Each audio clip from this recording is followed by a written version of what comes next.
প্রতারণা, ঘুষ, দুর্নীতি এবং অর্থ পাচারের অভিযোগে নাবিল গ্রুপের ৯৮ কোটি টাকা ও ৫৯ একর জমি জব্দের আদেশ দিয়েছে আদালত। অর্থ পাচারের অভিযোগে সামিট গ্রুপের ১৯১টি ব্যাংক হিসাব জব্দ হয়েছে। এছাড়া ন্যাশনাল ব্যাংক, নাসা গ্রুপ এবং সাবেক ভূমিমন্ত্রীর সম্পদ জব্দের আদেশ দেওয়া হয়েছে। রবিবার ঢাকা মহানগর সিনিয়র স্পেশাল জজ জাকির হোসেন গালিব এসব আদেশ দেন। এই ঈদে জামা জুতো অ্যাক্সেসরিজের ডিসকাউন্ট।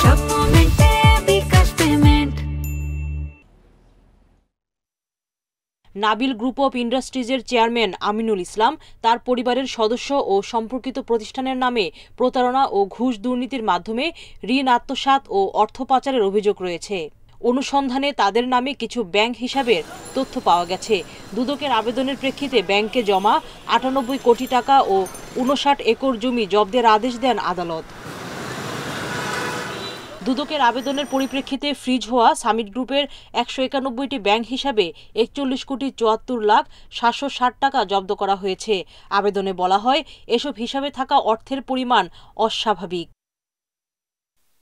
এদিকে ন্যাশনাল ব্যাংকের চেয়ারম্যান জয়নুল হক শিকদার ও তার পরিবারের সদস্যদের ৪২টি বিও অ্যাকাউন্ট জব্দের আদেশ দিয়েছেন আদালত। জয়নুল হক শিকদার ও সংশ্লিষ্টদের বিরুদ্ধে আমানতের অর্থ লোপাট সহ ঘুষ নিয়ে ঋণ দেয়া ও অর্থ পাচারের অভিযোগ রয়েছে।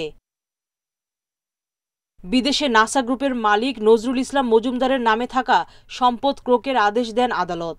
এর মধ্যে যুক্তরাজ্যে ৫টি বাড়ি রয়েছে। এছাড়া আইল অফ ম্যানে একটি ও যুক্তরাষ্ট্রের নিউ জার্সিতে একটি বাড়ি রয়েছে। ১৬ ফেব্রুয়ারি অবৈধ সম্পদ অর্জনের অভিযোগে তার বিরুদ্ধে মামলা করে দুদক।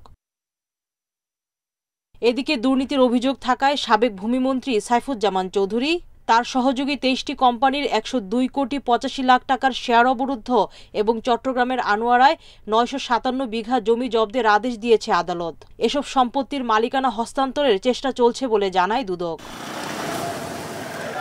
সুলতানা জাহান মিতু, ইন্ডিপেন্ডেন্ট নিউজ, ঢাকা।